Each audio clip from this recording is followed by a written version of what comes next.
Welcome to Daily English Avenue. Hello, and welcome back to Daily English Avenue, the podcast where we help you speak English naturally, one real conversation at a time. I'm Victor. And I'm Cynthia. And Victor, I want to start today with a question that I think secretly terrifies half our listeners. Uh-oh, go on. So, tell me about yourself. Haha, see, right there. That silence you just heard? That's what happens in my brain every single time someone asks me that.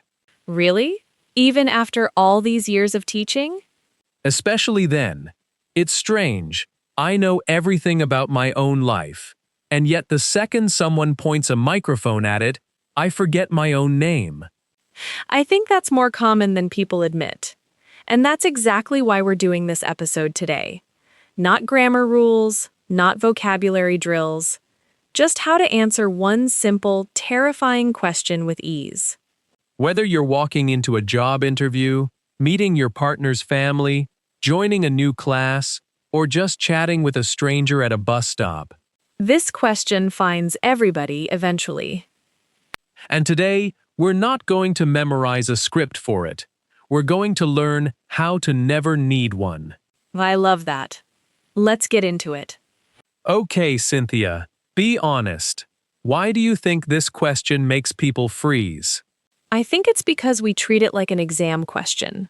Like there's a correct answer we're supposed to find. That's exactly it. I feel like I'm being graded. But here's the secret.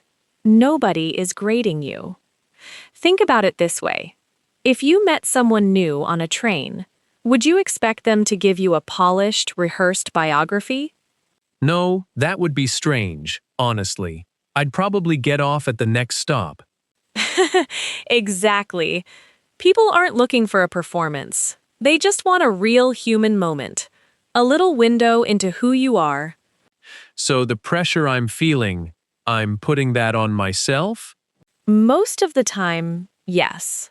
The question isn't, impress me. It's simply, who are you right now in this moment? That actually takes a huge weight off my shoulders. It should. Because trying to sound impressive and trying to sound like you are two very different goals, and only one of them actually works. Victor, can I be your example for a second? Please. Okay, version 1. My name is Cynthia. I'm an English teacher. Fine. Correct. Forgettable. In about 4 seconds. Brutal, but fair.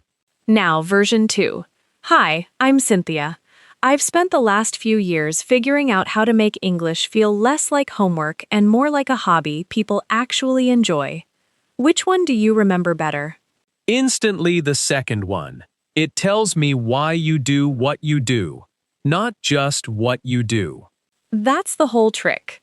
People don't connect with job titles. They connect with the story behind them. Okay, that's calling me out a little, because my usual answer is basically 3 words. I'm Victor, I teach, I like coffee. Then silence. Nothing wrong with coffee. But let's upgrade that. Instead of, I like coffee, try something like, I've become a bit obsessed with finding the best coffee shop in every city I visit. Oh, that actually gives the other person something to ask about. Exactly. A great introduction doesn't close the door on the conversation. It opens a new one. I love that line. It opens a door, it doesn't close one. Cynthia, here's something that's honestly been on my mind. What if my life just isn't that interesting? I haven't backpacked across 6 continents. I haven't started a company. Can I tell you something freeing? Neither have I. Seriously? Seriously? And it doesn't matter. Because interesting isn't the same as extraordinary. Interesting is specific. It's honest. Give me an example. Picture 2 people describing the same job. Person 1 says, I'm a nurse. I studied for 6 years and I've received several awards. Impressive. Sure. Sure. Person 2 says, I became a nurse because my grandmother took care of me when I was sick as a kid, and I wanted to give that feeling to someone else. Which person do you feel like you actually know? Without question, the second one. The first one told me facts.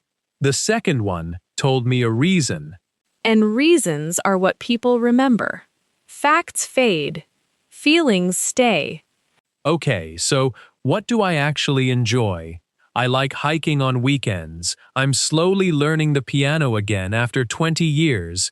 And honestly, I collect vinyl records I can't even properly listen to yet because I don't own a turntable.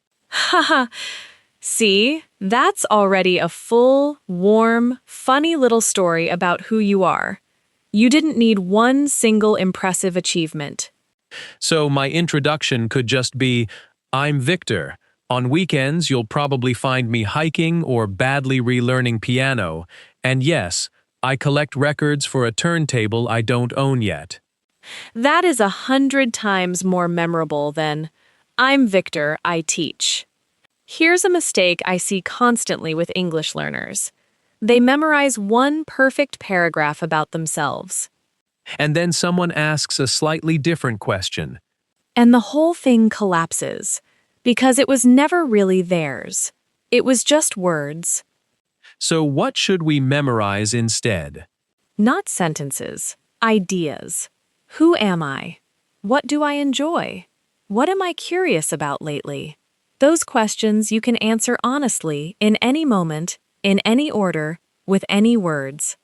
That feels far less stressful than trying to recall an exact script under pressure. And here's the beautiful side effect. When you stop chasing perfect grammar and start focusing on real communication, your English actually gets smoother. Because I'm thinking about the person in front of me, not the mistake I might make. Precisely. Connection beats perfection. Every single time. Okay, but real fear here. What happens when I completely blank on a word mid-sentence? You pause, you smile, you keep going. Native speakers forget words constantly too. Nobody expects flawless speech. They just want to understand you. That's oddly comforting. One last question for you, Victor. If someone had asked you this exact question 5 years ago, would your answer be the same as today? Not even close. I wasn't learning piano. I definitely didn't collect records, and I probably would have just said, I teach, and stopped talking. Which proves something important. Your introduction is allowed to change, because you're still changing. There's no final, perfect version, just the honest version of you, right now. So, next time someone asks, tell me about yourself, I don't need to panic. I just need to describe where I am today. That's it. That's genuinely enough. All right, time for everyone's favorite part of the show. You say that every single episode. Because it's true every single episode. Let's go through 5 useful words for talking about yourself with more color. Ready when you are. If you're composed, you stay calm and steady, even in a stressful moment. Example, even though the interview was intense, she stayed composed the whole time. Sincere means honest and heartfelt. No pretending, no performance. Example, his introduction felt sincere, not rehearsed. Your identity is simply who you are, your values, interests, and background all together. Example, travel has become a big part of my identity over the years. Poise is graceful confidence, handling a moment smoothly, even when it's a little uncomfortable. Example, she answered every question with real poise. If you're self-assured, you trust yourself. Not because you're never nervous, but because you don't let nerves stop you.